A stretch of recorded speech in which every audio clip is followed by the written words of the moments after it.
Good day, everybody. I'm Georgia Baum. I work with the Indigenous Diabetes Health Circle in the foot care department. I am a nurse and I've been with the organization since 2014. So I just first would like to start with, I acknowledge the land on which I'm presenting from is the traditional territory of the Haudenosaunee and Anishinaabe peoples, many of whom continue to work and live here today. This territory is covered by Upper Canada treaties and is within the land protection by the Dish with One Spoon Wampum Agreement.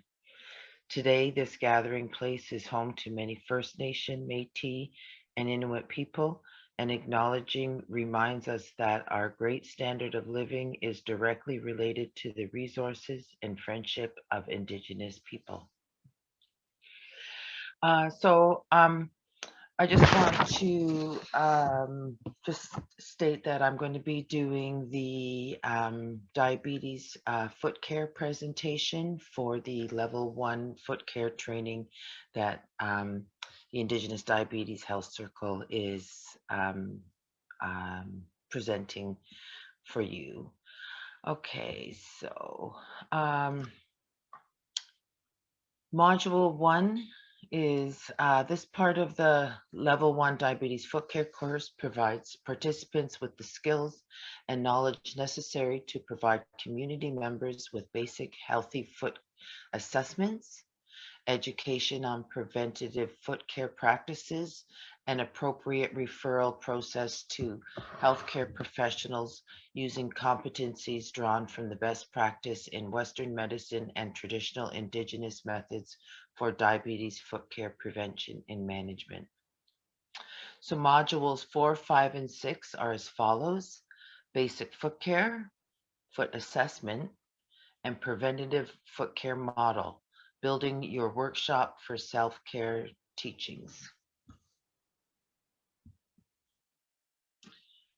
So,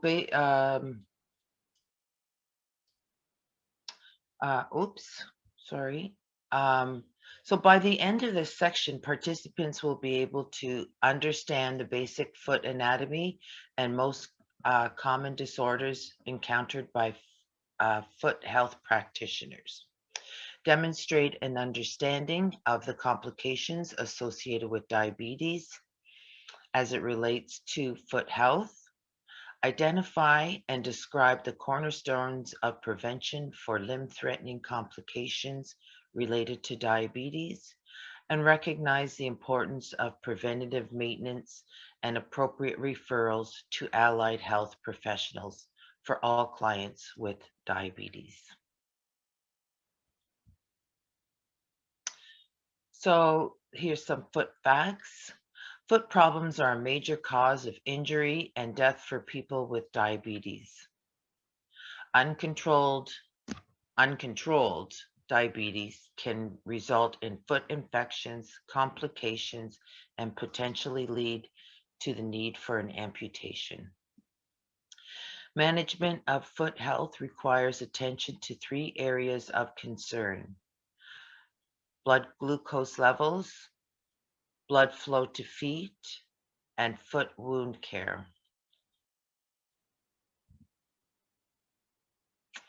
So anatomy of the foot. As you're going to see throughout these this section of the presentation, the foot is a very complex part of our body.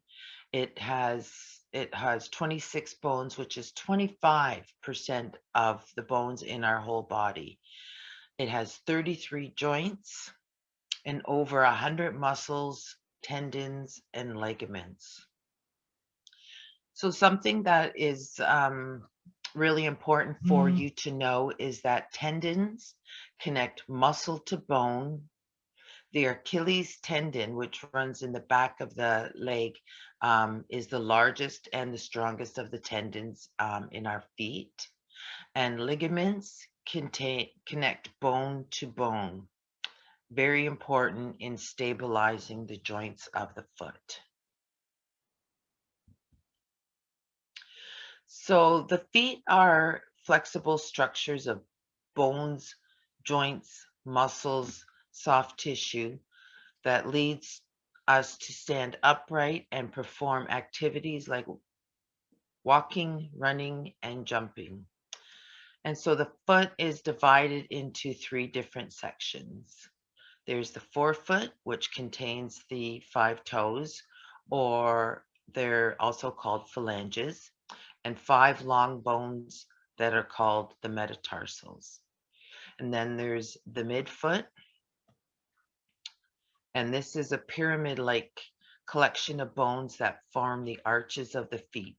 And these include the 3 cuneiform bones and the cuboid bone and the navicular bone. This is just showing the complexity of the foot. And then the hind foot forms the heel and ankle. The talus bone supports the leg bones, the tibia and the fibula, which forms the ankle. The calcaneus, this big bone in the back of the foot here, is the largest bone in the foot.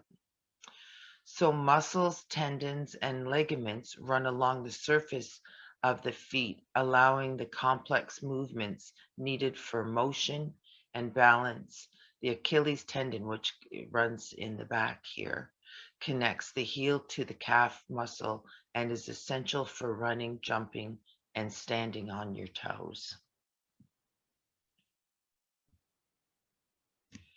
So as you can see in this here picture, how complex the foot is. There's tendons and there's all kinds of muscles, and then there's ligaments that hold all of the structures of the foot together.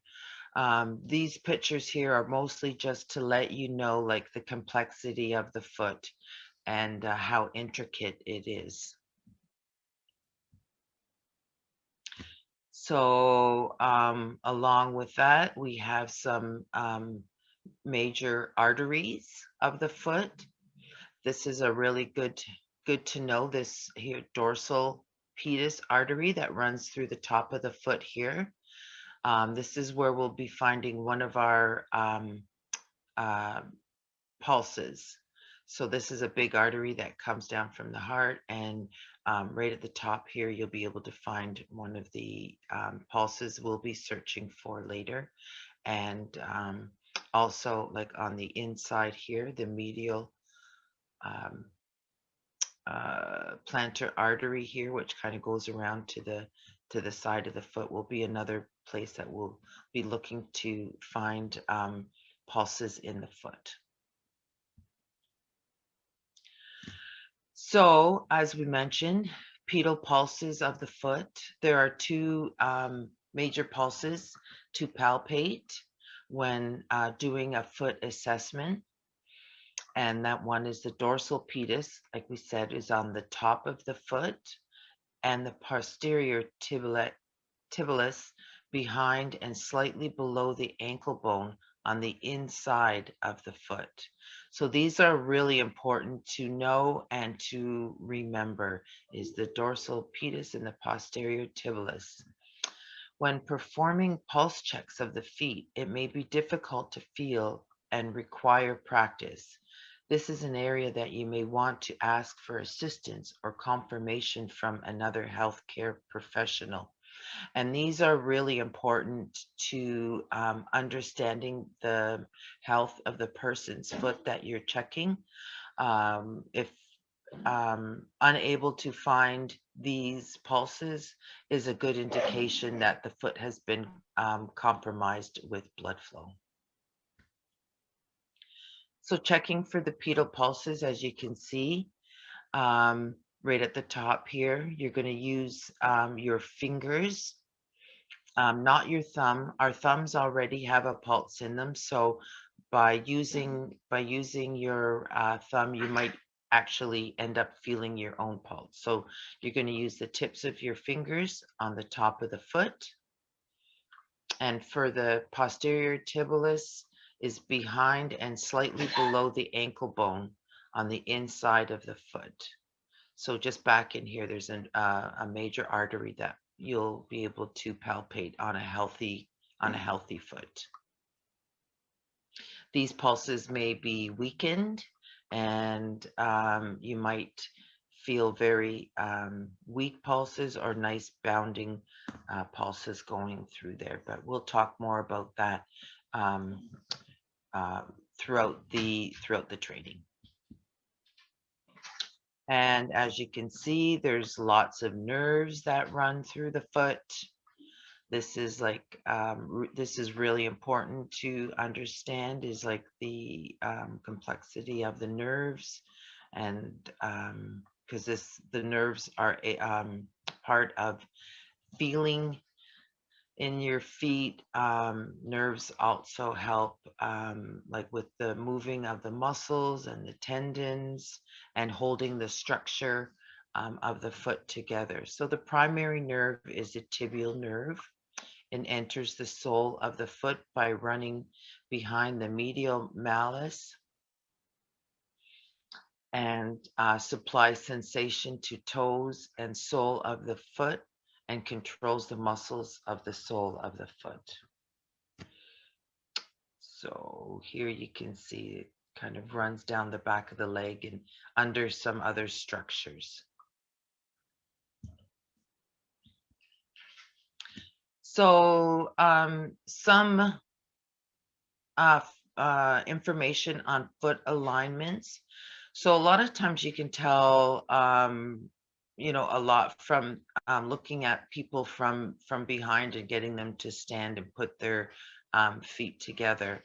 And, you know, some of these are indicators of, you know, the structure of the foot giving way. So here you can see like the foot kind of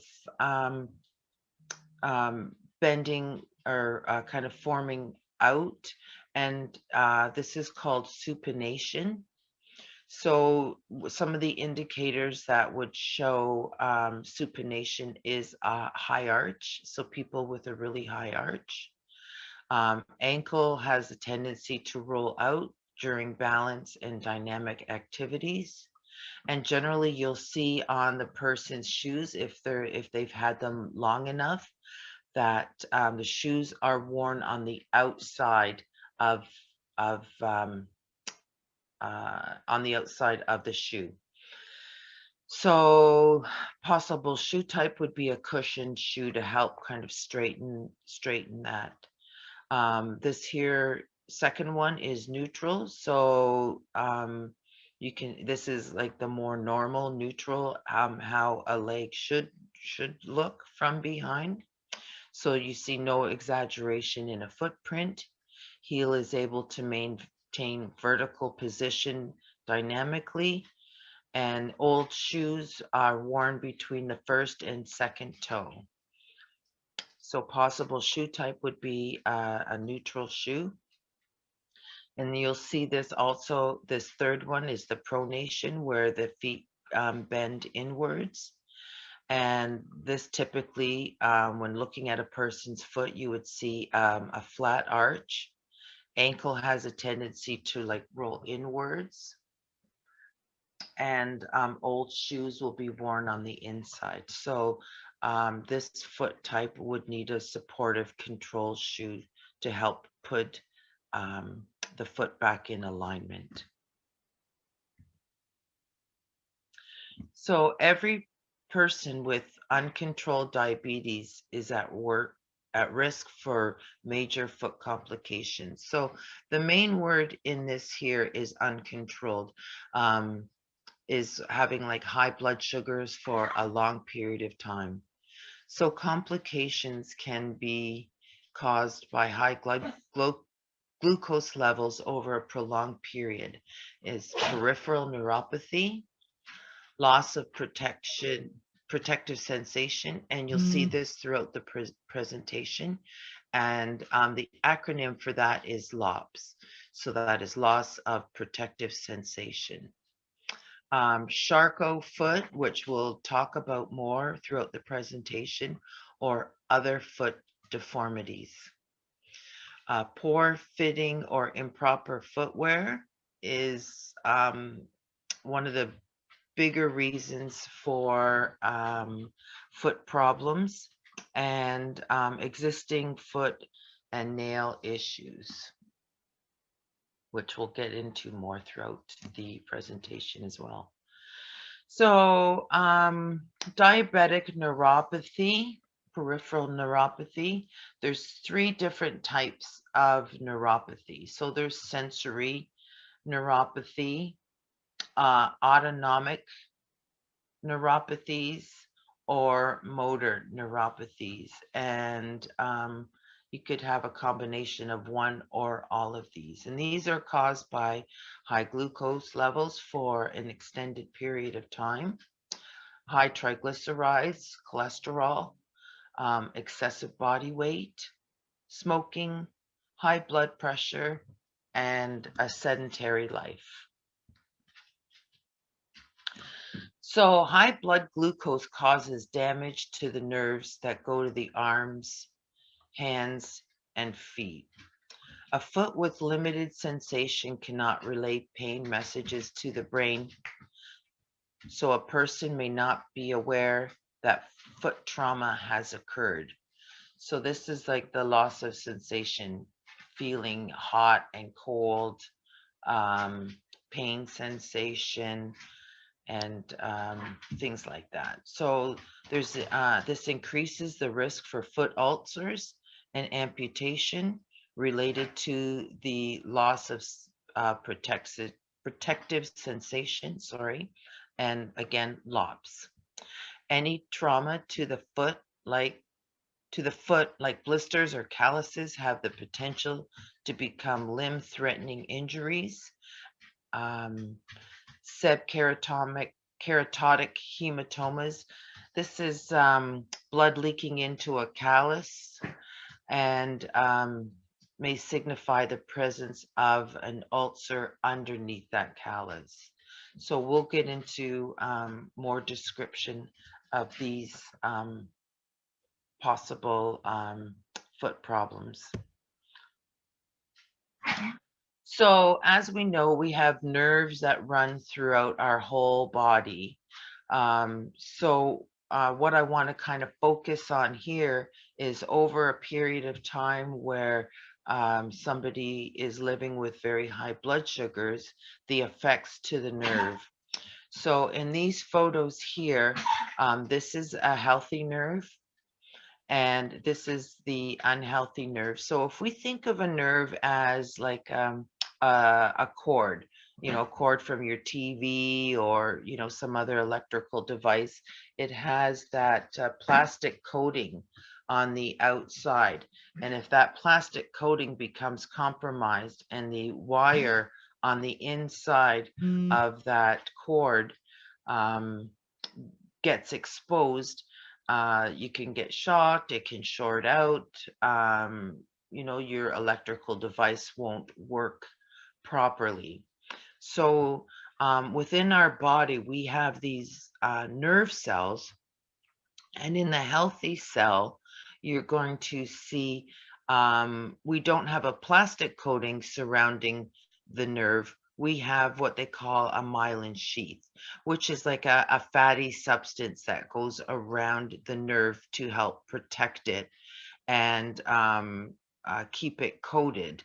So over time, people with very high blood sugars, this here myelin sheath gets eroded away and it starts breaking down, exposing that wire or nerve underneath. And that's where you can, the nerve gets exposed. And this is where like people will feel the that shocking sensation or heat and cold and pins and needles and different sensations like that. And this is when the nerve is damaged, and over a period of time, this nerve will die.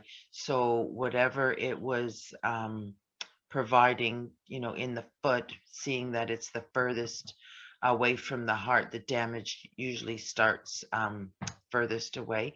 So these nerves will die and depending on what their jobs were in the foot will determine what neuropathy occurs, whether it's the sensory, autonomic, or motor. So symptoms of diabetic peripheral neuropathy is that you'll hear people describe it as like a burning or dull pain. Sometimes they'll describe it as like an electrical shock type of stabbing pain,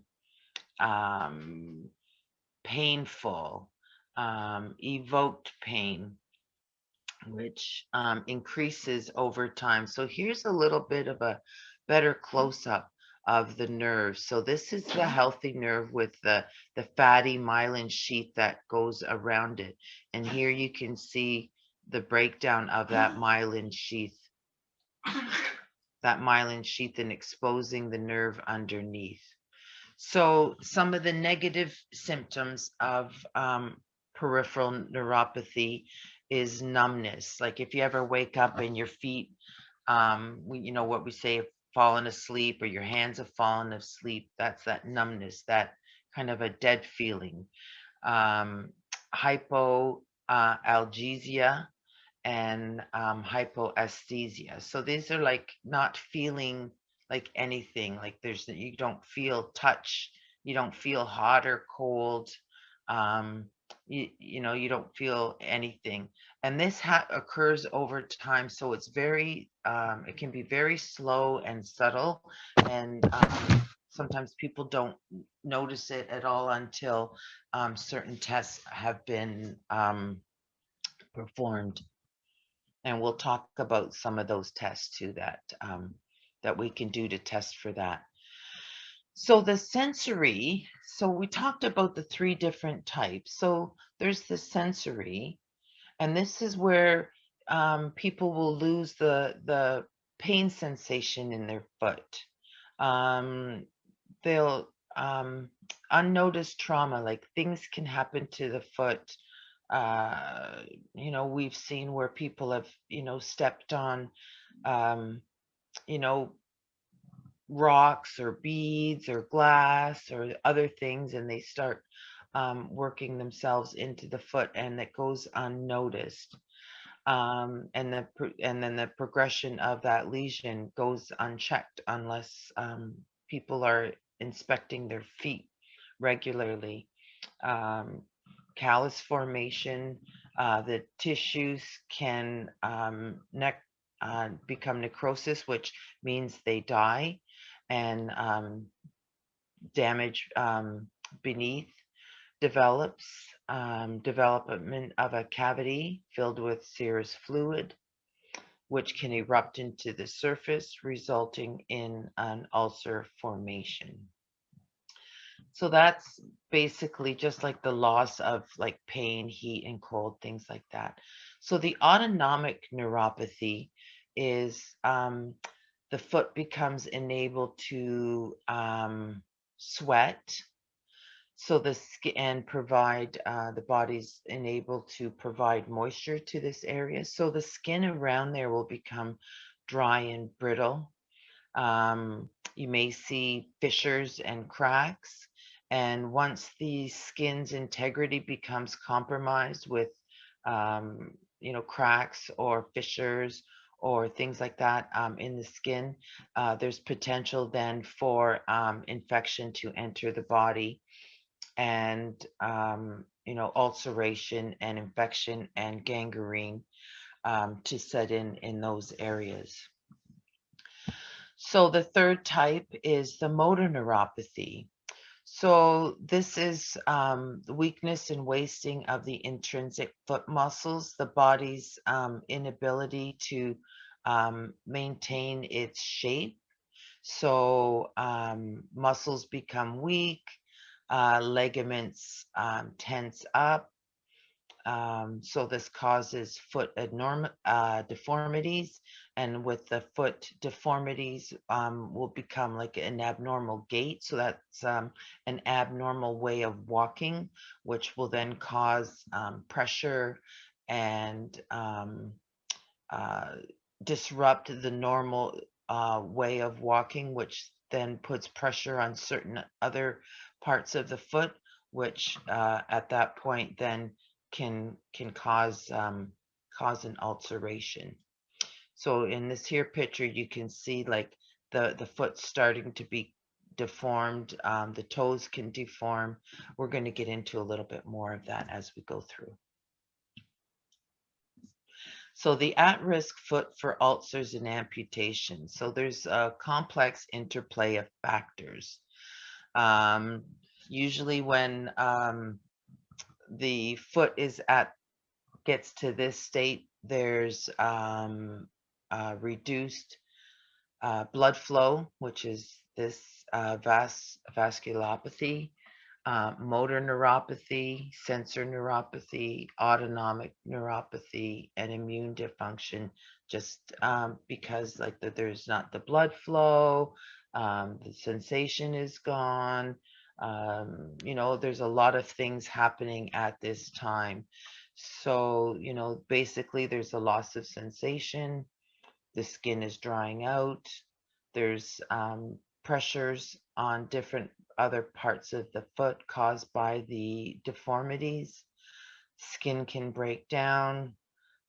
There's no blood flow to repair the areas. The foot can become ischemic. Infection sets in, and amputation. So all of these are working negatively for the person who's experiencing neuropathies. So some of the common foot disorders, a lot of the ones that you'll more than likely see or hear about or experience with your clients are structural, which is like the shape of the foot, the soft tissues of the foot, skin and muscle and all of that, and nails. So we're going to get into a little bit more of the most common disorders that you probably would come across. So some of the structural problems you'll see and very common are bunions. A lot of people experience the bunion. So the medical term for that is Hallux valgus. Hammer, claw, mallet, and overlapping toes. These are very common. You see a lot of these in elderly folks and people with neuropathies and we'll get into a little bit more of that, but that's usually the where the toe is starting to like deform and lift up and kind of shrink back, and that has to do like with the tendons pulling or shrinking and pulling the toes out of their natural positions. Limited or no bending of the big toe, and this is called Hallux limitis or rigidus. So there's limited moving and the toe can become very rigid. So a very high arch, and the medical term for that is pes cavus, or and that's where you'll see like somebody will stand on their feet and you see a really high arch. The flat foot or no arch, and the medical term for that is pes planus, and Charcot foot. And this is a really serious condition that happens over time, and it's basically the whole foot structure, the bones and arches and everything just become completely displaced and collapse, and there's really no fixing the foot when this situation happens. So bunions are probably one of the more common foot deformities, and we see that there's a bony bump that forms around a joint, and it's usually at the base of the big toe. these are the most common ones you'll see here is like on the big toe. And so what happens is the big toe starts pushing against the second toe, forcing the joint out of your big toe to get bigger and stick out. So you can see where this is happening. And the skin over the bunion might become red and sore. So a lot of like a cause of the bunion is like wearing ill-fitting shoes, which we mentioned earlier is like probably the majority of foot problems come from wearing inappropriate footwear. So wearing tight shoes and narrow shoes may cause bunions or make them worse. Bunions can also develop as a result of an inherited structural defect, stress on the foot, or a medical condition such as arthritis. Rheumatoid arthritis is a big one for displacing joints, throughout the body. Typically, you see it in the hands and feet mostly. And then over here, this on the other side where the baby toe is, this is called a bunionette and can develop on the joint of your little toe. So kind of the same thing is happening here, just on a smaller scale, but still you can get that bump, and then that can put pressure on the whatever footwear. It can cause a callus and ulcer and all kinds of sorts of things. So it's really good to be able to determine if somebody's living with bunions, because at that point it would be really a good suggestion to make sure that they're wearing appropriate footwear that accommodates those deformities in the foot. So hammer, claw, and mallet toes. These all are like in the toes of the foot. The different hammer, claw, and mallet toes is determining where on the joint that the deformity is happening. So as you see here, the mallet toe, that's happening in that first joint, and the claw toe is happening in the second, and the hammer toe is like it's kind of happening in a couple of places. So what's happening here is the ligaments are starting to shrink and pull those toes back, and the toes are unable to maintain their natural position on the foot. And when this starts happening, you can see that a lot of the pressure on the digits of the toes, a lot of the pressure is now on the tips, or where the tips of the toes, and it's not spread out along the length of the toe, that the pressure is now on the tip of the toe, or where that joint is not articulating with the other bone structures. So a lot of times you'll see like callousing developing on the tips of the toes, or ulcerations or things like that.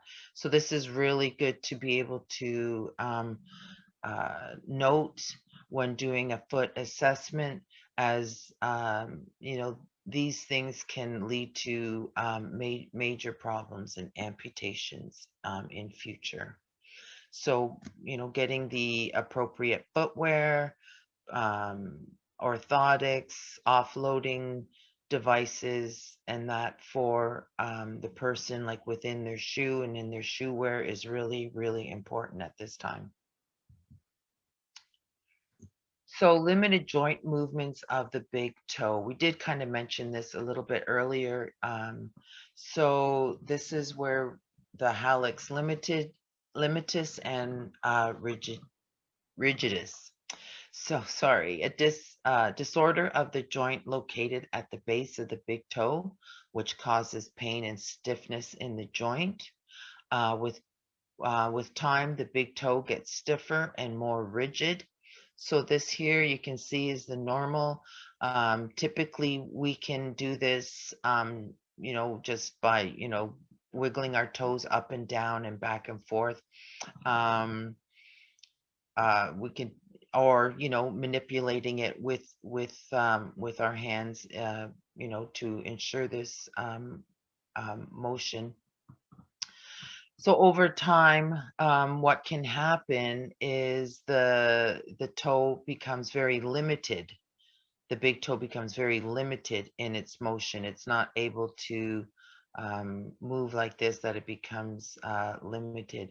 And this rigid lack of bending affects mobility and stability and the ability to walk properly and displace pressure as we walk, because as we walk, the pressure on the foot gets displaced evenly across the foot and the toes. So when things start to stiffen up, that pressure gets concentrated in certain areas of the toe. So when this is happening in the big toe, it's causing higher amounts of pressure.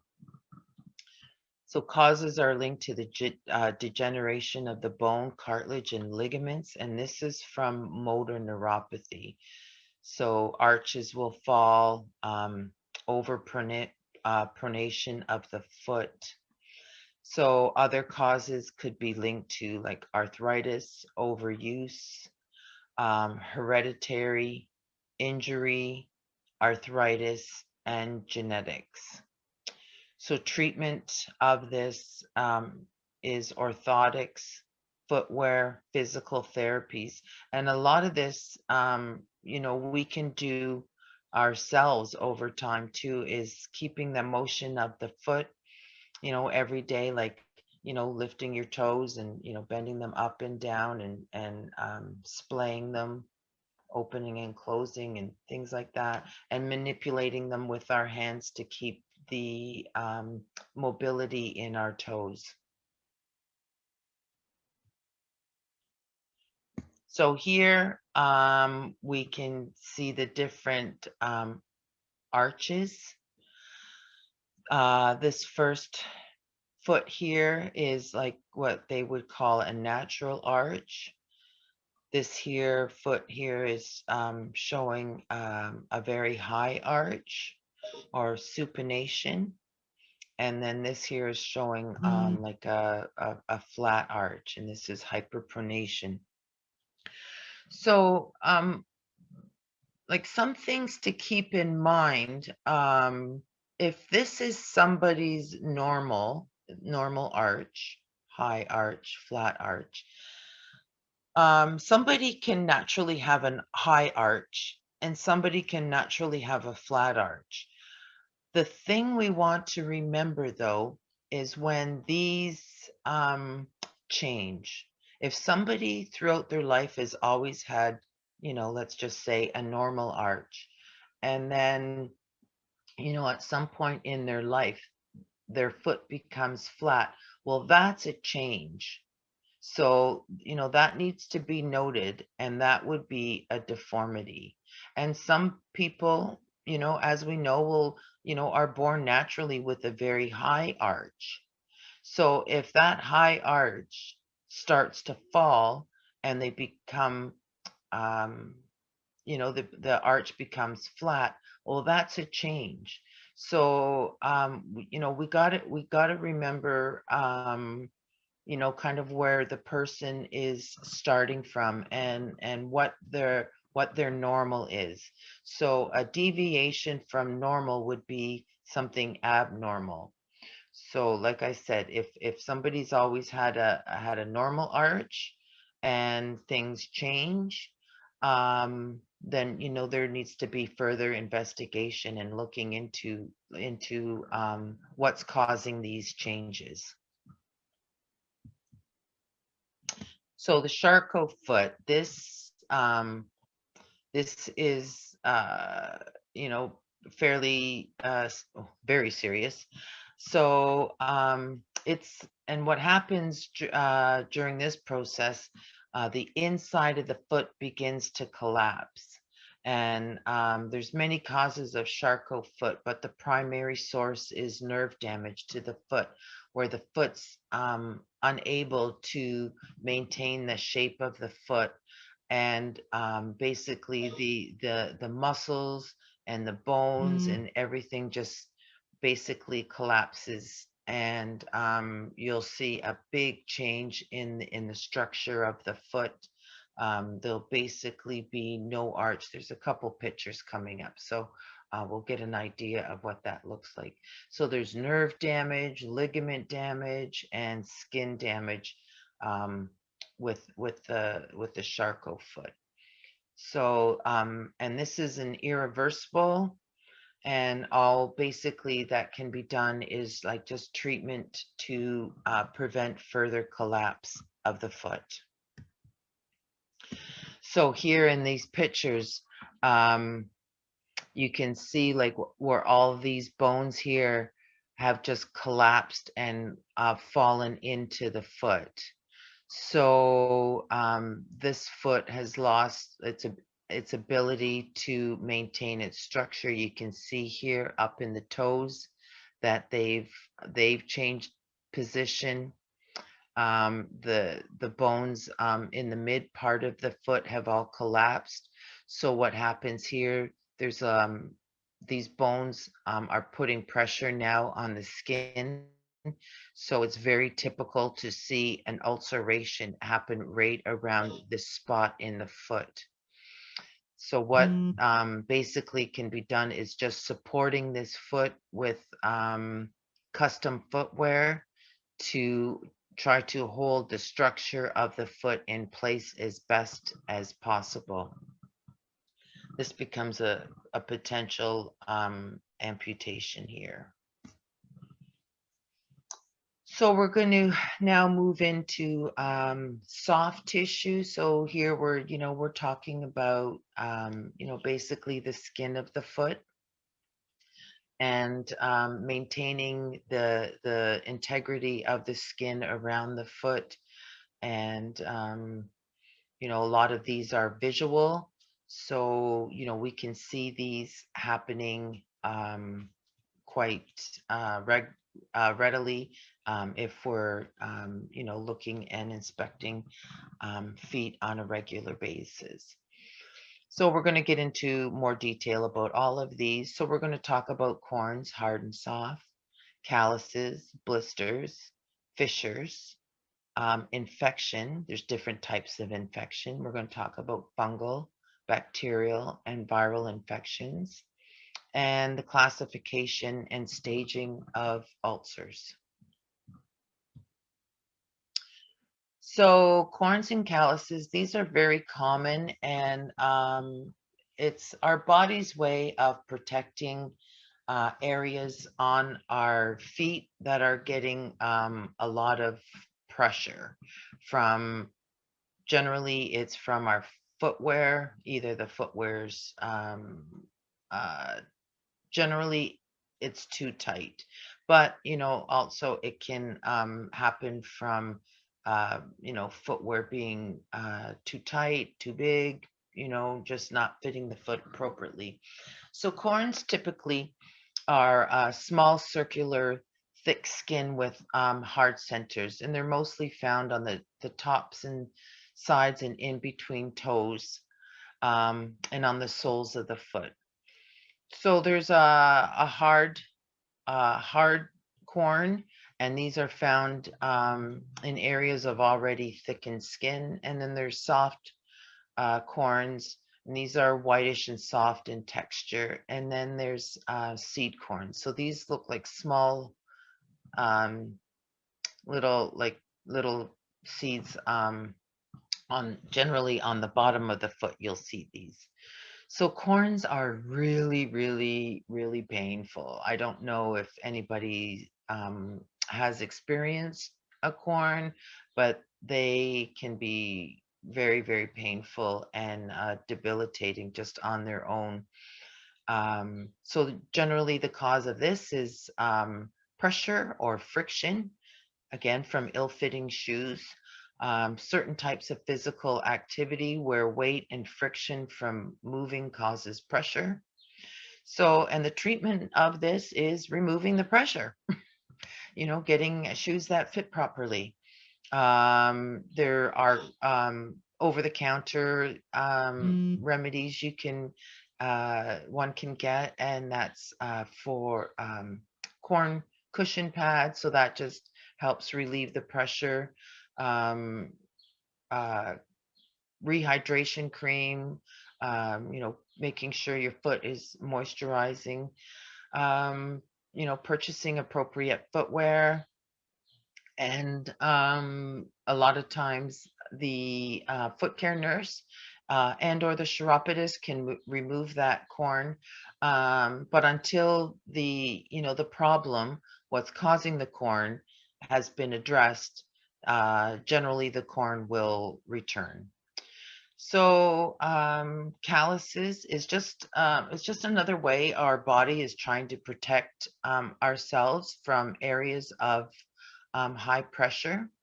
So callus forms to protect.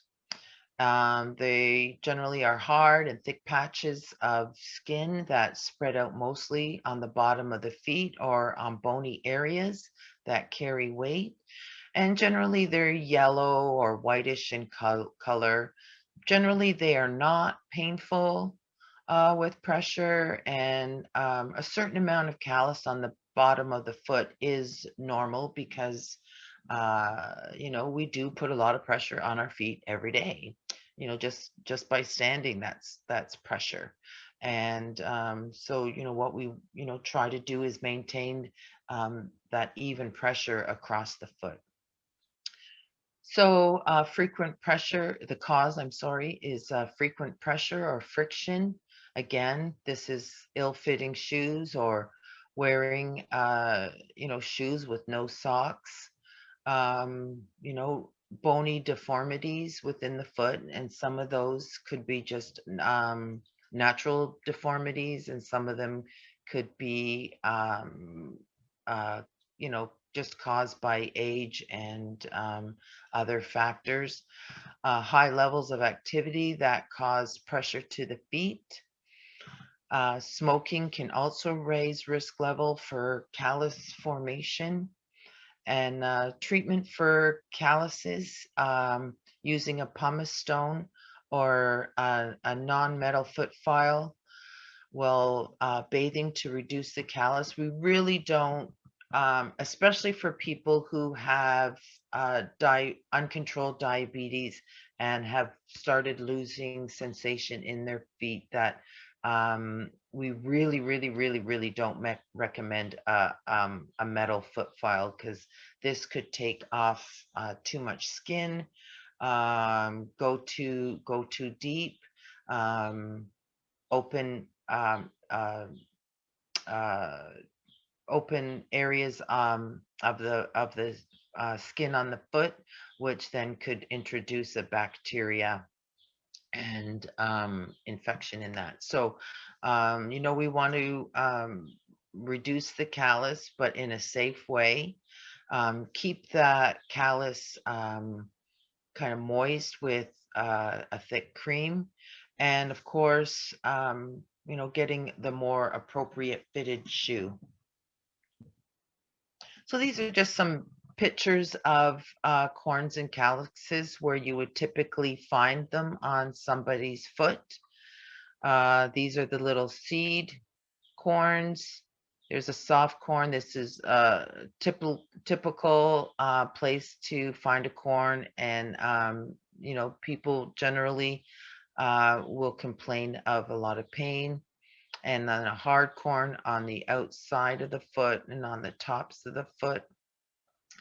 Callusing, these are some of the high pressure areas on somebody's foot. So that's generally where you'll see callusing. And but if it's too much, like when a callus becomes very, very, very thick, it starts causing its own pressure and then becomes a problem all in itself. So blisters. We've all had a blister. So, and typically, blisters are circular shaped bubbles that appear when fluid collects under the top layers of skin, which can be filled with generally it starts off as a clear liquid, or it can be blood blister. If there's infection in it, it'll be like a pus or purulent white sort of liquid underneath.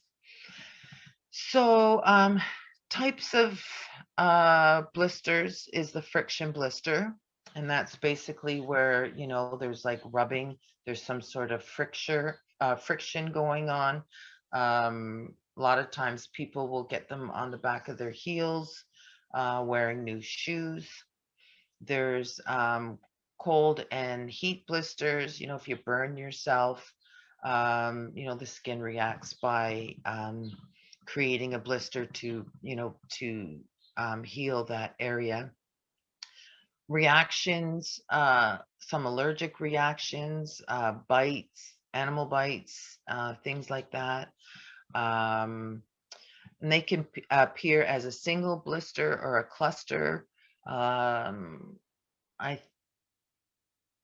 trying to think what is, I'm not sure if poison ivy causes blistering, but contact with certain chemicals and that, either in nature or, some of our more corrosive cleaners and that can cause blisters.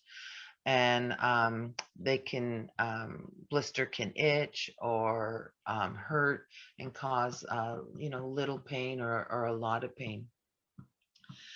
So, oh yeah, and viral infection. So, treatment for a blister is, it's recommended that you never pop a blister.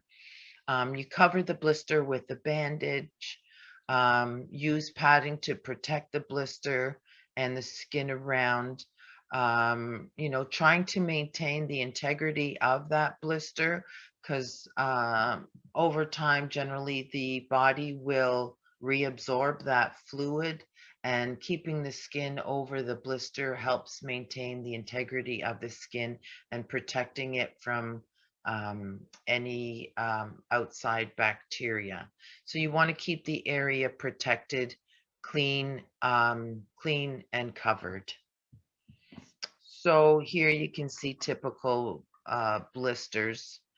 In this photo here, where the blister has broken and the skin integrity has been compromised. The suggestion here would be like keeping this skin over top of this um, um, um, pink tissue that's underneath, which is, really vulnerable at this point, keeping the skin over top and putting a bandage and just trying to let some healing happen. This pink skin here, over the next few days or a week or so will mature. This skin here will die off, but in the meantime, keeping the skin over top of this injured, vulnerable skin here is best to protect it from infection and any more potential damage. So if you can, keeping a blister intact, the body will reabsorb that the fluid that's in there, because depending on the cause, basically what the body's trying to do is protect that area, whether it's it's been burnt or friction or something has caused this blister. It's the body's way of trying to protect that area by filling it with fluid, because it's been compromised in some way. So fissures. So fissures are cracking and splitting of the skin in areas of decreased skin integrity. So having skin that's too dry or too wet will weaken the strength and increase risk of splitting skin. High blood sugar and poor circulation from diabetes often decreases the moisturizing glands in the foot, leaving feet at risk to severe dryness. Common areas for fissures are the heels, balls of the foot, and between the toes. Oh, excuse me. Oh, excuse me. Sorry. Look. Oh, sorry. Excuse me. Look for red, shiny areas on the feet can be a warning sign of skin on the brink of breaking down. So sometimes you'll see it looks like it's been freshly moisturized or there's an oil or something on it, but if it's got like this shimmery sheen and there's like no lotion or creams or anything on it, that could be a sign that the skin is potentially going to break down. So the cause and the severity of fissures. Pressure when walking, bending, or standing can lead to splitting of the skin and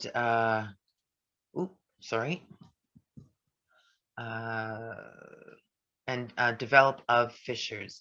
So dry and cracked skin can be mild and shallow to severe, painful, and deep in the skin layers. This open fissure can allow bacteria to grow, spreading into an infection or a wound. Nerve damage, neuropathy, may prevent the feeling of the skin being too dry, wet, or the pain of having cracks or fissures on the feet. A lot of times when people get fissures, they can feel them, and they generally are very, very painful. So, preventing the, fissures with a good moisturizer is, we're always about prevention. So trying to prevent any of these problems is always, better than trying to fix the problem after it's developed. So keeping feet moisturized, preventing dry skin, we've already mentioned that cracks and fissures can be prone to infection. Wearing socks and shoes to protect the skin from dry air, drinking lots of water, avoiding hot showers or foot soaks. If you have cracked skin or heel fissures, a topical antibiotic may be needed. And usually with these fissures, a lot of times a callus will generally be there first, and that gets very, very thick, gets very, very dry, and then cracks, and then it'll crack into the softer tissue of the foot as well. So, keeping the calluses under control will help minimize the risk for fissures. So here in this picture here, you can see like the cracking of the heels and the foot, but you can also see there's quite a bit of callousing there. So that's all dried out, and the from bending and the dryness, and that the skin integrity has become compromised and cracked. If this is all within the callus, generally this will go down into the softer tissue and can cause potential limb losing problems. So we want to address any of these issues that we can as soon as possible, and prevention is what our goal is. So there's different types of infections. We can have a fungal infection. Um, so it's an organism overgrowth, infects healthy skins. Signs can be reddish skin, peeling skin, um, sometimes like a purulent drainage. Um, and these fungal infections are usually what like an athlete's foot is a fungal infection. Um, so being aware of preventing fungal infections and what to do when a fungal infection is has been detected. So there's the bacterial infection, and bacteria growth in the tissue. So signs of a bacteria infection is hot, reddish skin, a yellow discharge may be present. There be could be pain associated with it. Um, being able to identify an infection in the tissues of the foot, the nail, or anywhere is really important. And then there's viral infections, and these are typically seen on the foot as warts. They'll present as a wart. So just to know that a wart is a viral infection that is within our body, and identifying and getting treatment for these warts is really important as well. So a fungus is an infection that can affect the nail or the skin. So moisture that collects between your toes and on your feet can allow bacteria to form, which can lead to an infection. As you see in the picture there, the skin has been compromised. So this fungal infection can lead to a bacterial infection. We want to be able to identify these as soon as possible. A lot of times with the fungal infection, there'll be like itching and pain and different things like that. This looks like it's more of a wet um, infection, but fungal infection, and you can see like the skin kind of white in that. So that's showing that there's an excess amount of moisture here. And what happens is, the fungal infection becomes overgrown. Throughout our body, we have bacterias and fungal spores and that all over. But there's generally, we maintain on healthy skin, there's maintaining of a healthy balance of all of these. So what happens under these conditions, especially when there's moisture in that, these become out of balance, and the fungus will like take over and start causing some problems. So damp, reddish, flaking, peeling skin around the toes can be a sign of skin infection. So how we prevent this is, washing our feet every day, and drying all parts of the foot.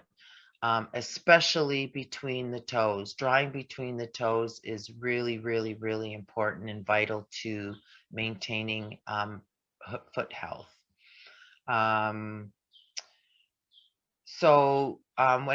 putting on cream or lotions on your feet, it's best to avoid putting any cream or lotions or that in between the toes. Avoid sharing shoes, as these infections can be passed on to others. Treatment, well, there are different ointments as well as oral medications to treat a fungal infection. There's sprays and powders and ointments and different things like that. But, we want to prevent those things. So, keeping your feet dry, wearing, if your socks become wet or damp, changing those to a dry, into a dry sock. Um, and again, the daily foot inspection is always, really important. So, bacterial infection.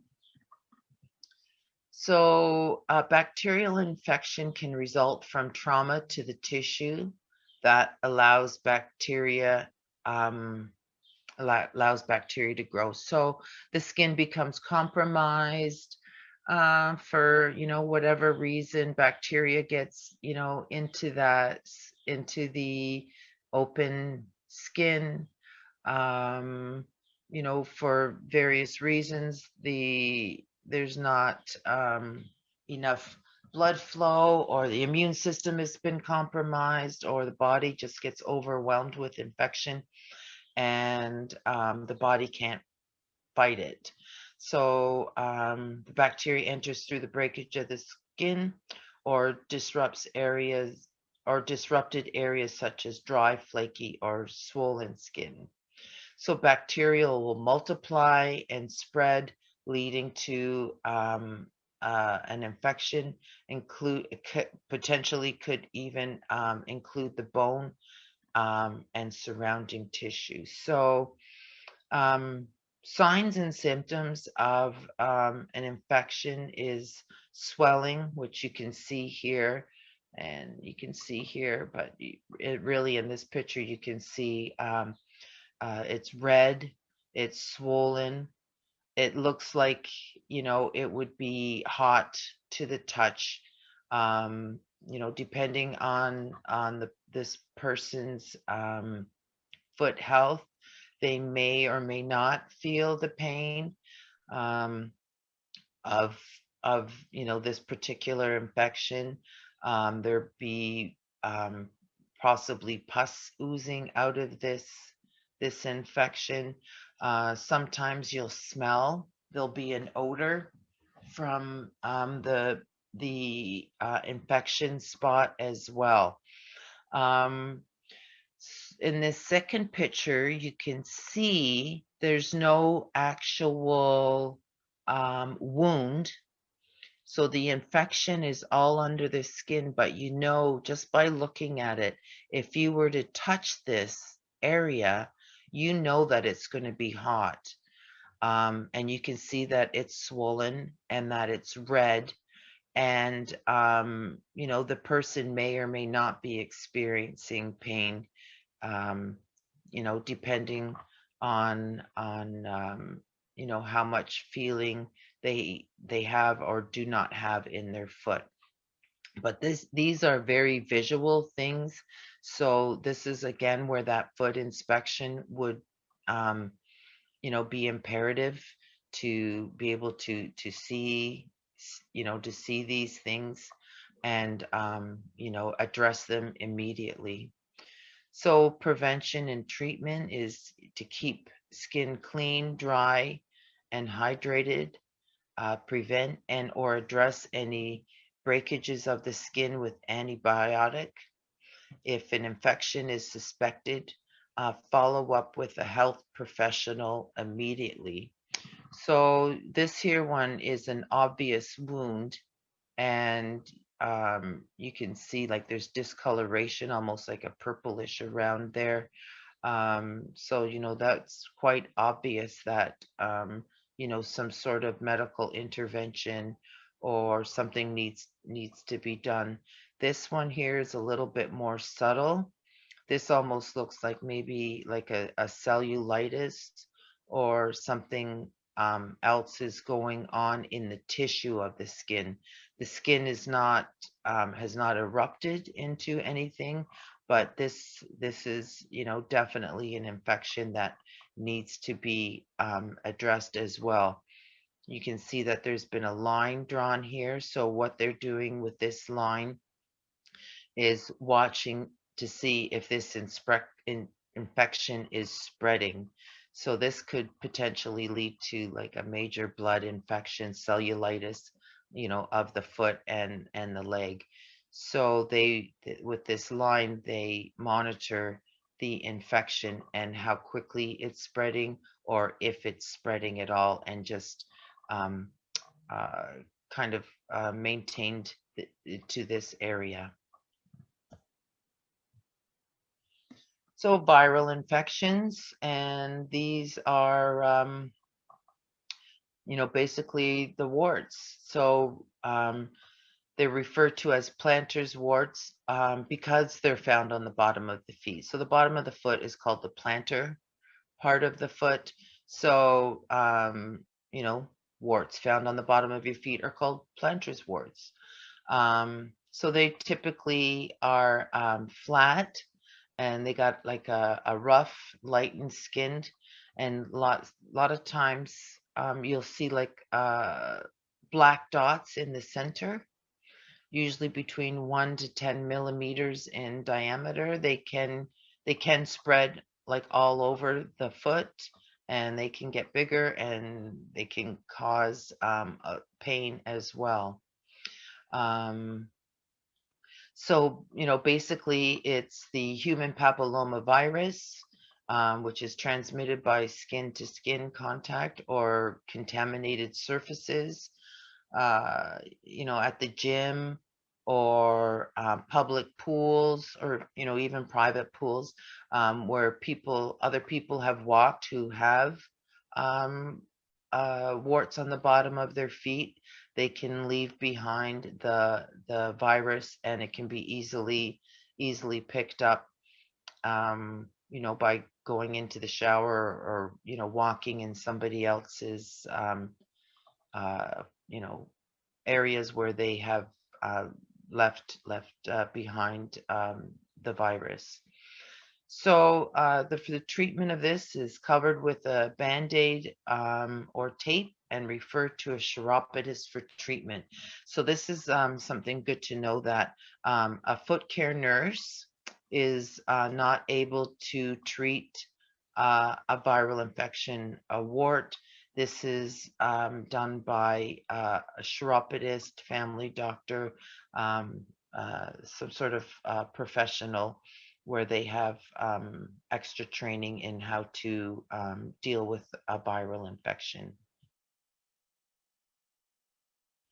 So some factors contributing to ulcerations in the foot. So this is good to know, this intrinsic factors and extrinsic factors. So intrinsic factors are on the body. Bony prominences, limited joint mobility, callus formation, previous foot ulceration, weakened immune system, other foot conditions, as far as fissures, athlete's foot, different things like that. So the extrinsic factors, and these are environmental. So some of these extrinsic factors are walking barefoot, inappropriate footwear, falls and accidents, stubbing your toe, stepping on some glass, things like that. Objects in shoes, which is very, very common. Thermal trauma, whether it's exposure to extreme heats or extreme colds, and activity levels. So knowing the intrinsic factors and the extrinsic factors is important. So we're going to talk about the staging of an ulceration. So there's different stages of ulceration, and what we're going to be discussing is the Wagner classification of the diabetic foot ulcer. So a grade 0 is there's no ulcer, but there's it's a high risk foot. And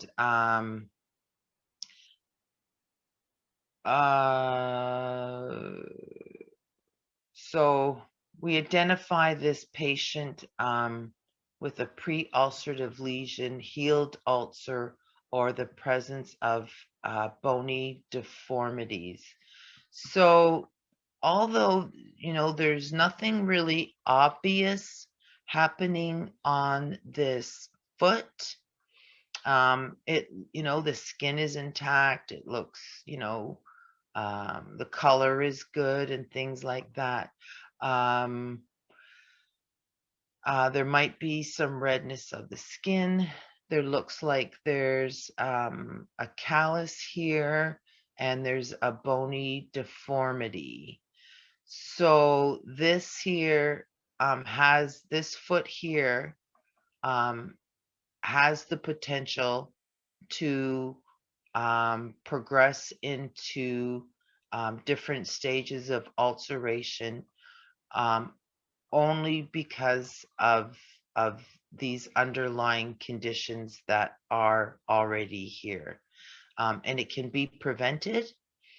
So identifying a foot at this grade 0 is really imperative to prevent it from progressing any further. And this foot should be reassessed annually, or if any problems come up in the meantime. So this is a grade 1 classification of an ulcer. So it's a superficial ulcer involving the full skin thickness, but not the underlying tissues.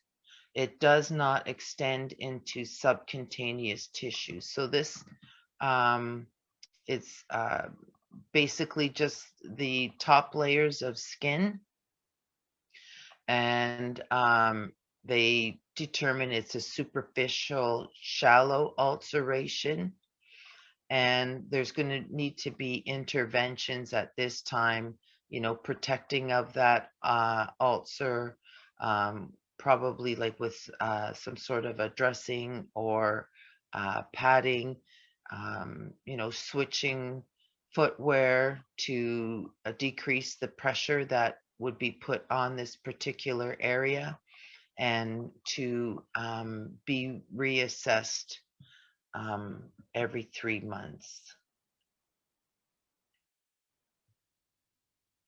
So the grade 2 ulcer is deep ulcer, which here you can see it's now not just affecting the outer layers of the skin, but it has moved into the subcutaneous tissue. You may expose bone, tendon, or ligaments, but does not involve the underlying bone or an abscess. So, this here is obviously going to be under medical treatment. The ulcer has gone past the upper layers of the skin and has moved into the underlying tissues, which is the subcutaneous tissue. And in this particular wound, you can see tendon, and you may even be able to see bone. And aggressive treatment is a must. This person is probably being seen like every few days, maybe in hospital getting treatment. But this here now is becoming a potential amputation. Doesn't really look like there's any infection going on. And this is what they're trying to avoid right now too, is promote healing and decrease the potential for infection. So a grade 3 ulcer is a deep ulcer involving cellulitis, which is inflammation of the cells, or an abscess, and often has penetrated into the bone. And a bone infection is called osteomyelitis.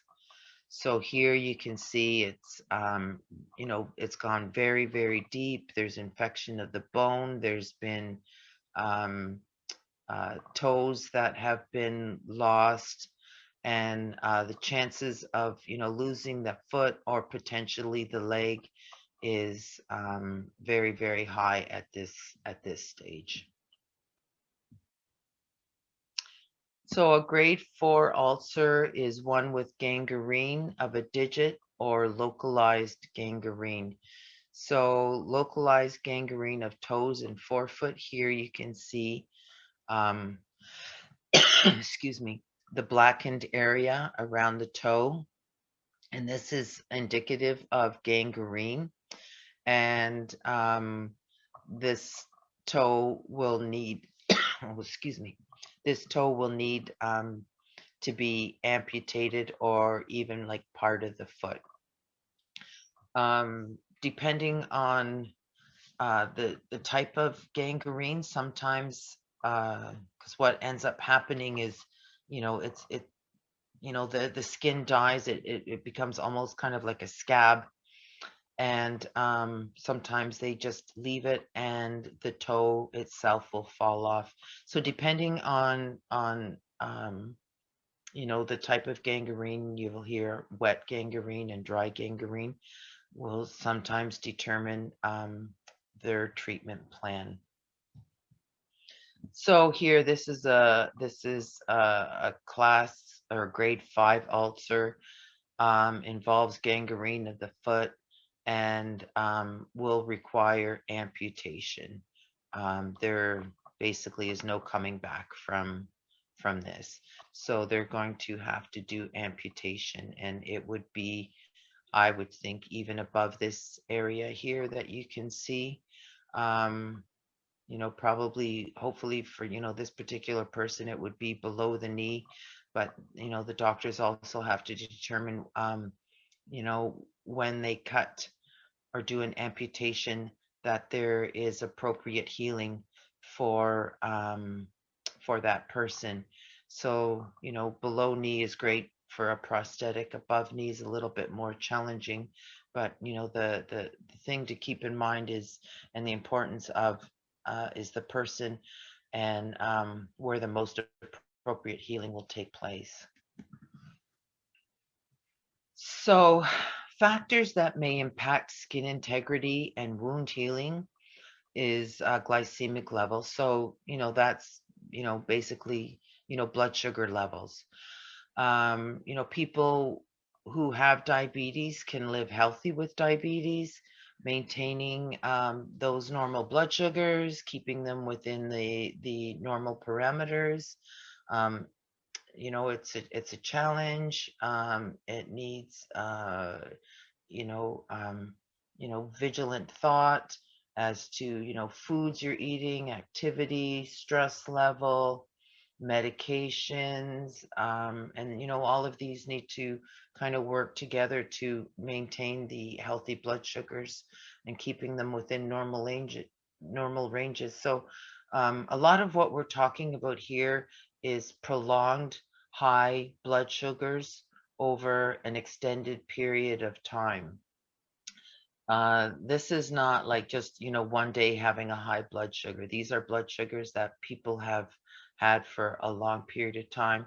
And, as we go on in the research, continues, what they find now is like they have very much tighter controls for people who have diabetes to, stricter parameters. Years ago, they would have, when I first started working in diabetes, folks, 23, 24 years ago, they, 4 to 8, 4 to 9, under 10, those were all considered, good blood control. Well, what they found now that, even having blood sugars outside their normal ranges, like 8s, 9s, and 10s, is causing damage throughout that whole time. So it's they've gotten really tight on what um, is normal, and what minimizes the potential complications. So glycemic level is like really, really, really, really, really important. Um, because when the things we're talking about and sharing here, um, especially the extremes, they're they are more around uncontrolled diabetes. So so that's something that's within our control, is maintaining a healthy glycemic level. Um, you know, Activity, you know, um, making sure we stay active and keeping our blood flowing, and activities that maintain health. Walking, running, swimming. Depending on age and ability, want to avoid activities that could potentially cause like injury, or wounds, or interfere with any sorts of wound healing. Smoking is a big one for wound healing and maintaining your skin integrity. Um, Smoking increases the risk of wounds through compromised blood flow and delays healing. So every time we have a cigarette, or take a puff on the cigarette, um, that nicotine and all that tobacco goes into our lungs, and what happens is our blood vessels constrict, so they become smaller and tighter. And when that happens, that's restricting blood flow, especially to areas where um, there are wounds, and we need a healthy amount of blood flow to wounded areas to ensure the healing, because it's only with healthy oxygenated blood that healing can even take place. So, reducing or avoiding cigarettes or smoking altogether is the best during wound healing.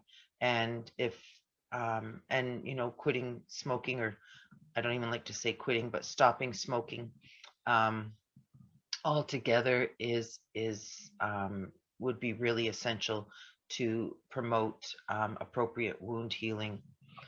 Um, uh, Avoiding trauma. Patients with diabetic neuropathy and loss of protective sensation, or LOPS, are prone to injury and re-injury. So, if somebody's had an ulcer on their foot, and that ulcer heals, we really want to maintain the health of that area. That area has now become compromised, and the potential for that injury or re-injury to occur is very high. So it's really important to protect that that the area where either healing is happening or healing is already taking place. And footwear, again, can't stress enough.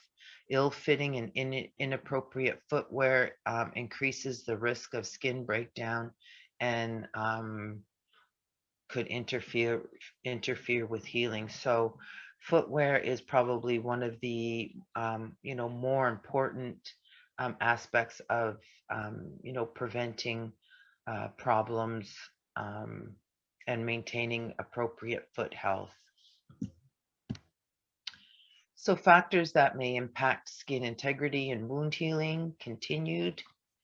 So, oops, sorry. Neuropathy. So the manifest stated in motor autonomic, and sensory components of the nervous system. Once neuropathy is established, it's not reversible and exacerbates the development of ulcers. So once it's been diagnosed that somebody has any form of neuropathy, it's vitally important at that time then to ensure the protection and prevention of any other further problems. Bony deformities can result in high areas of pressure and skin breakdown. Peripheral artery disease, which sometimes you'll hear it referred to as PAD, increases the risk for the development of ulcers and impact wound healing. So this goes back to the interruption and the decrease in healthy blood getting to wounds and impacting the potential for healing. So a history of wounds. Healed wounds are more vulnerable to re-injury due to less resilience and elasticity. Amputation. So abnormal mechanics and ill-fitting footwear may cause pressure, leading to tissue injury and prevent closure of existing wounds. Age-related changes in the structure and function of the skin can result in skin that may be easily traumatized and delay wound healing. So as we get older, there's natural aging factors that happen. Our skin becomes thinner. We generally lose like fatty tissue under our skin, especially in the bottom of the feet. So so even just natural processes of aging can impact our potential for wounds and for healing. So we're going to move now to common foot disorders in the nail. So we've talked about the structure of the foot, and we've talked about the tissues of the foot. So now we're going to talk about nail health and some of the common nail anomalies. So even just with age, and that our nails become thickened. There's a condition called ram's horn, which we'll get into. We've already touched on fungal infections, but here we're specifically talking nails. So fungal infection of the nail, ingrown toenails, infections in the tissue around the nail, and deformed nails. So all of these here fancy words after like thickened nail, these are all the medical terminologies. You don't need to know this. This is just kind of an FYI, because you may hear a chiropodist or a foot care nurse or doctor refer to some of these words in regards to like ingrown toenail, fungal infection, ram's horn, things like that. So, but these are not a need to know. These are just to know. And we'll stick with more the common words for those conditions. So here you can see a picture of a thickened nail. There's no infection. It's just a lot of times just with age and that our toenails thicken, that's decreased blood flow and just age related things that occur. So there's no infection here, just very thick nails. So in this nail, you can see there's flaking, there's discoloration, like there's yellowing. So this is typical of a fungal nail. And, with a fungal nail, it could be just one nail on that foot and not necessarily affect the other nails, but the infection could go from one nail to the next nail to the next nail. But this one in this situation is right here on the big toe. You can kind of see like a little bit of redness around that toe. You can see some redness around these toes as well. So they may be starting to get infected with a fungal infection. Not necessarily, but there probably is some sort of compromised blood flow, I would say, to this one. So here, this is a wonderful picture of a ram's horn. So you can see the difference between the thickened nail and the ram's horn. There's discoloration. There's obviously been a lot of neglect here. That, this person has, this happens over a very, very long period of time, that this sort of nail growth and that will occur. But you can also see, like, there's another one, I think it comes from this toe coming up in behind. So that's a really good example of a ram's horn.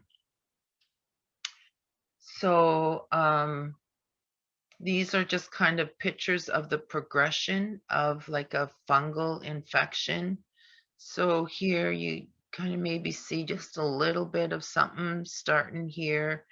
And then as it progresses, to, starts taking over, say half the nail at this stage. There's yellowing, discoloration. And then in this picture here, it's now encompassed the whole nail. The nail gets brittle and crumbly. So this is just kind of how a fungal nail will progress. So, catching it early at, this stage is, really good. And again, somebody who is inspecting their feet on a daily basis would catch this fungal infection sooner than later. So this is some examples of ingrown toe and infected surrounding tissue. So here again is the the medical terminology, which you don't need to know. And they're hard to pronounce, and I'm not even going to try. So the common types of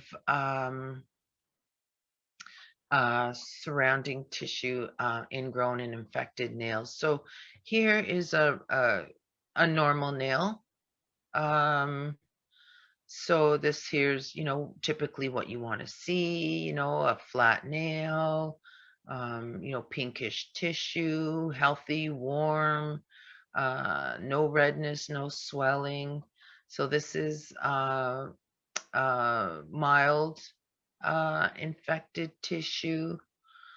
You can just see like a little bit of red kind of in here.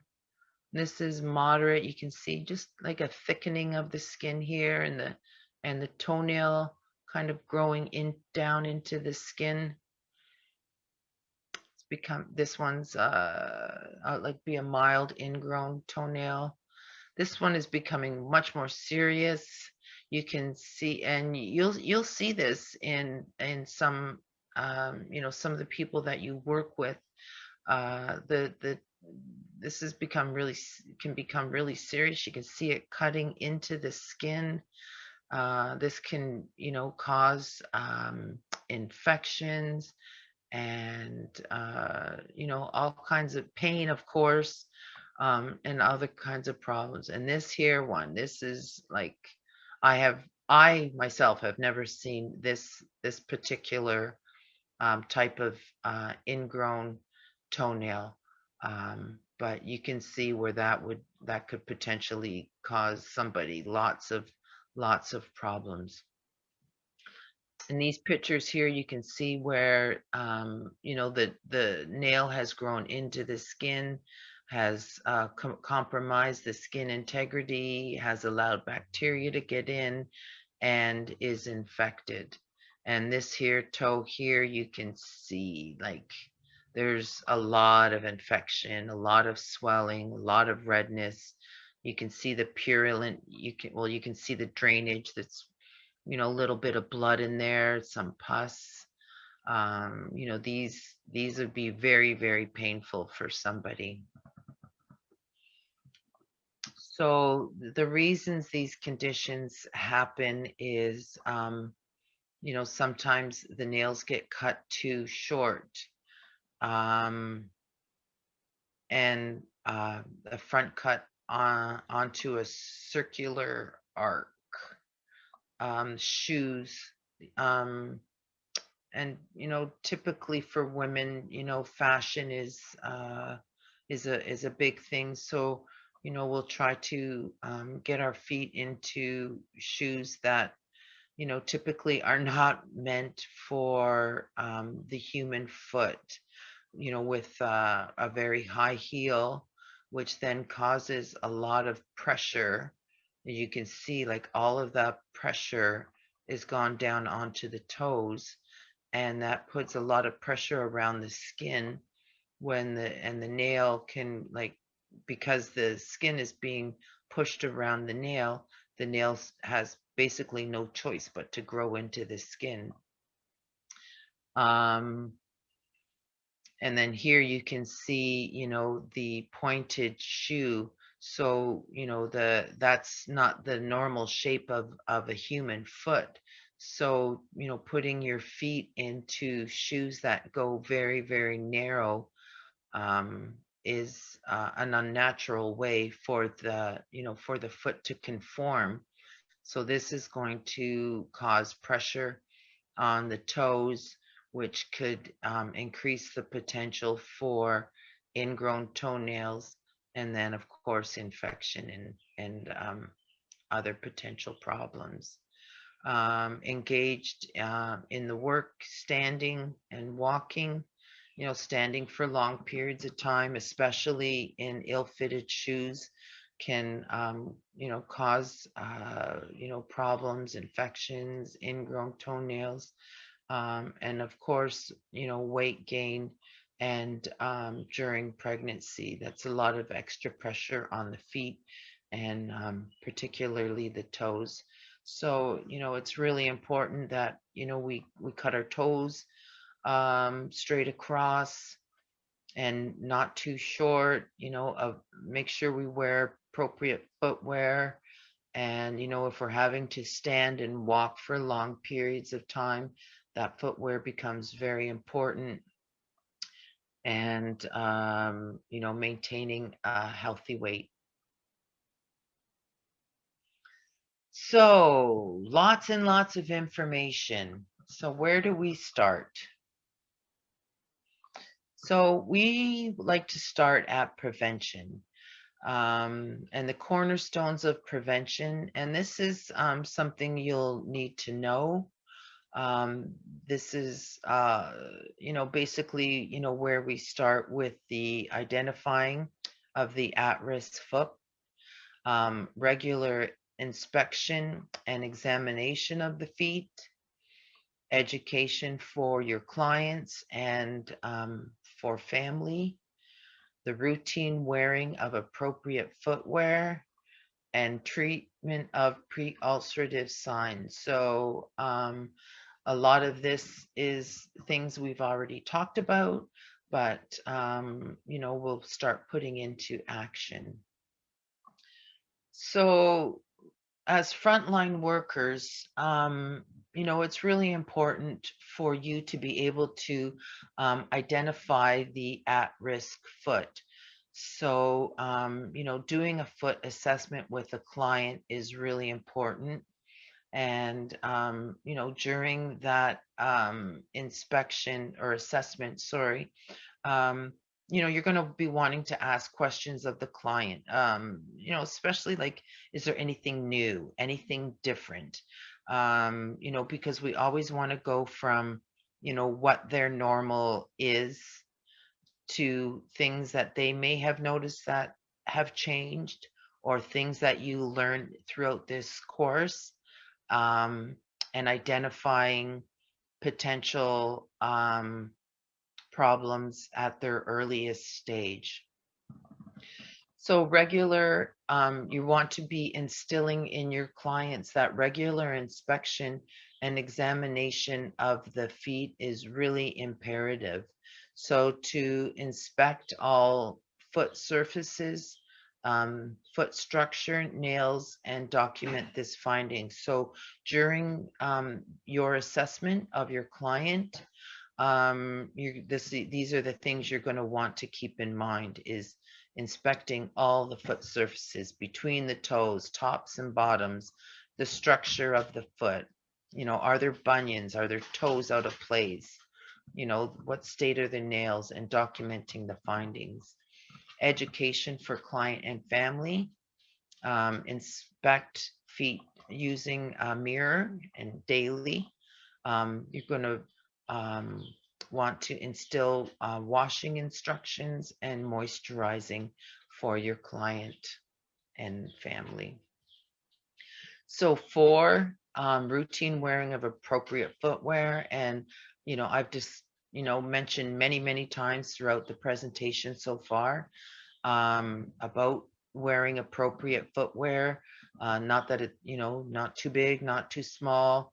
If it's wearing like on the insides or the outsides of the shoe, it's time to get a new pair of shoes. Always wearing socks with your footwear. Checking footwear for foreign objects.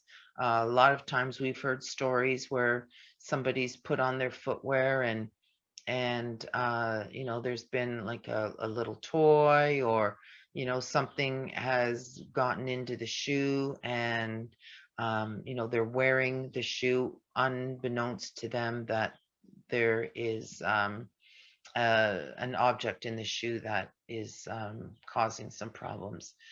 If the person's needing orthotics, and ongoing treatment with a podorthist, chiropodist, foot care nurse, any of our allied health professionals. Um, Making sure our footwear is made of breathable material. Examples of this is leather, canvas, or ventilated man-made materials. That there's no seams or pressure points or rough areas inside the shoe. And you can determine that by like feeling inside the shoe with your hand to see if there's any obvious potential pressure areas. And treatment of pre-ulcerative signs, if anything gets identified, alerting the health care professional immediately of any issues noted. And we'll talk about who to present or who to refer clients to, depending on the findings of your assessment of your clients.